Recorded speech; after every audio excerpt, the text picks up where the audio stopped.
Olá, bom dia, boa tarde, boa noite, a depender da hora que você irá nos ver. Meu nome é Simvaldo, sou membro do canal Duplo N e antes de começar eu gostaria de pedir a você que dê o seu like nesse vídeo, que compartilhe, isso irá nos ajudar a chegar ao maior número de pessoas possíveis. Bom, o tema dessa live é a pandemia do coronavírus, mas queria discutir com vocês a situação específica da cidade de Parauapebas, que é o que nos interessa. No fim da tarde de ontem, o prefeito Darcy Lerme decretou o estado de calamidade pública. O objetivo é estabelecer uma série de ações que possam impedir a difusão do vírus em nossa cidade. Ações como o controle do fluxo de pessoas que entram e que saem do município e o fechamento do comércio estão entre as medidas. Mesmo que tardia, temos que parabenizar a iniciativa do prefeito, mas também temos o dever de alertar. O decreto veio com falhas, sérias falhas que podem torná-lo insuficiente. Antes de discutir as falhas no decreto, quero fazer algumas contas simples com vocês, para que possamos analisar o poder devastador dessa pandemia e o seu provável impacto aqui em Parauapebas. Infectologistas calculam que entre 50% e 80% das pessoas devem ser infectadas, a depender da região ou país em que se encontram. Angela Merkel, por exemplo, declarou que as autoridades de saúde alemãs esperam que entre 50% e 70% dos alemães sejam infectados. Autoridades que controlam epidemias nos Estados Unidos declararam que esperam que ao fim da epidemia, 80% dos americanos sejam infectados. Sejamos conservadores então com esses números e vamos imaginar que 50% da população de Parauapebas seja infectada. Apenas 50%.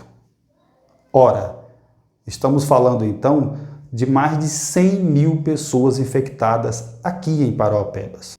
Segundo dados do Ministério da Saúde aqui do Brasil, em torno de 10% dos infectados precisam de atendimento hospitalar. Significa dizer então que nós vamos ter um contingente de mais de 10 mil pessoas em Parauapebas precisando de atendimento hospitalar. Segundo informação da Organização Mundial de Saúde, OMS, o grau de letalidade do coronavírus é de 3,4% em média. Falo em média porque esse grau de letalidade varia de região para região, de país para país. Veja o caso da Alemanha. Seu grau de letalidade é hoje de 0,4%, menos de 1%, portanto. Já na Itália, esse grau de letalidade está acima de 8%. Mais de 8% das pessoas que estão sendo infectadas pelo coronavírus estão morrendo na Itália. Mas vamos admitir que Parauapebas ficará na média mundial divulgada pela OMS. Podemos, dessa forma, admitir que esperamos que 3.400 pessoas morram por coronavírus em Parauapebas. Essas pessoas, antes de virem a óbito, são hospitalizadas. Elas lutam para viver. Ninguém quer morrer. Infelizmente, não existe UTI para todas. Não existem espaços ou leitos de hospitais para todos. Não há leitos nem para 10% dessas pessoas que irão procurar o hospital, se nada for feito. E há mais um detalhe que piora ainda mais o cenário. Os hospitais continuarão recebendo pacientes com os mais variados problemas. Pessoas chegarão lá porque teve um AVC, porque teve um infarto ou um acidente de carro. Imagine o que acontecerá com essas pessoas quando chegarem ao hospital e se deparar com os leitos lotados por pacientes infectados com o coronavírus. Essas pessoas irão morrer na porta do hospital. Nós teremos então mortes pelo coronavírus e mortes de pessoas que precisarão de atendimento, mas não terão como serem atendidas, simplesmente serão deixadas para morrer. Vocês acham que eu estou exagerando? Olhem para a Itália.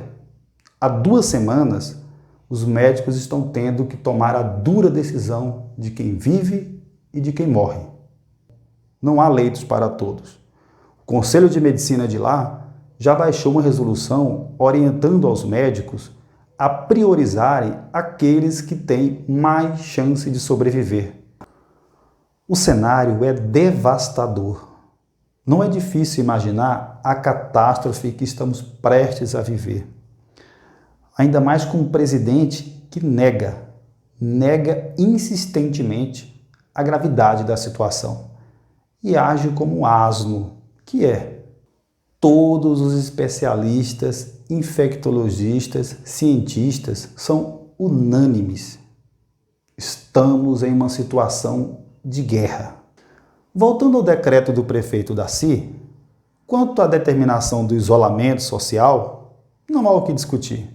Está correto. Experiências bem-sucedidas, como é o caso da China, Coreia do Sul, Singapura, nos ensinam que apenas o isolamento social radical é capaz de deter o crescimento exponencial de infecções por esse vírus que tem um poder de contágio maior que o da gripe. Quanto às falhas do decreto, quero me ater a apenas duas, as quais considero as mais graves e que põem em risco a eficácia das medidas. Primeiramente, sobre o artigo 21. Lá está escrito que pessoas que retornaram de viagens de locais com casos confirmados nos últimos 5 dias devem permanecer em quarentena, em isolamento, por um período mínimo de 14 dias. Ora, nós temos um aeroporto que tem voos direto para a capital mineira. E é sabido que o primeiro caso confirmado em Belo Horizonte data do dia 16/3. No dia seguinte, dia 17, mas 3 outros casos foram confirmados de pessoas que retornaram de viagens internacionais e que pousaram no aeroporto de Confins. Todos os infectologistas dizem que aeroportos são locais de difusão do vírus. Qual seria a medida correta, então? Considerando a data da confirmação dos primeiros casos em Belo Horizonte e considerando também que a data da confirmação é posterior à data da infecção em pelo menos 3 dias, deveríamos rastrear todas as pessoas que estiveram em viagens para lá nos últimos 15 dias. Mas esse processo não pode ficar restrito apenas a Belo Horizonte. Temos que rastrear todos que chegaram de viagem ou que estiveram em São Paulo ou Rio de Janeiro nos últimos 15 ou 20 dias, a depender da data da confirmação dos primeiros casos. O outro erro, na minha opinião, é o mais grave de todos, porque envolve dinheiro, recursos preciosos em tempos de guerra. O decreto deveria ter vindo com a imediata suspensão de todos os pagamentos de fornecedores e empreiteiras que não têm contratos ligados diretamente à pasta da saúde, por pelo menos 90 dias. Como dito acima, a situação é de guerra e exige esforço de guerra. O orçamento tem que ser totalmente direcionado ao combate contra o vírus. É o que se chama de economia de guerra. Nesse momento, grandes empresas ou empreiteiras, como é o caso da White Tratores, podem e devem esperar. O momento agora é de correr contra o tempo para salvar vidas. Cada centavo é importante.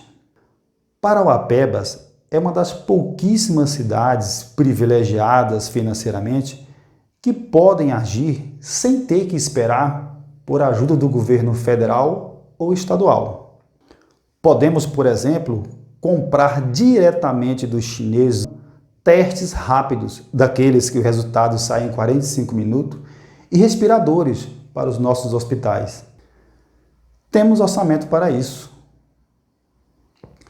Os países que já estão tendo sucesso no combate à transmissão do vírus são justamente aqueles que promoveram a política de testes em massa e também isolamento social total.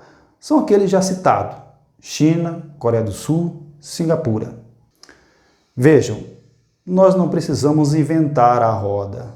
Precisamos apenas olhar para esses países, observar o que eles estão fazendo e tentar copiar, na medida do possível, é claro, aqui em nosso município. Nós precisamos saber quem são os possíveis infectados.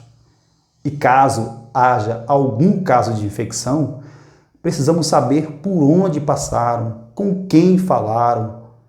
Precisamos fazer o que os infectologistas chamam de traçar o caminho do vírus, isolar todos. Dessa forma, quem sabe, ganharemos a guerra contra esse vírus.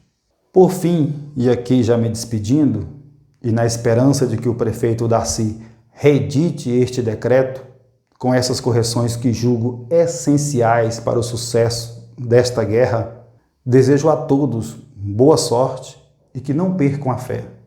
Amanhã há de ser outro dia, como diz o poeta.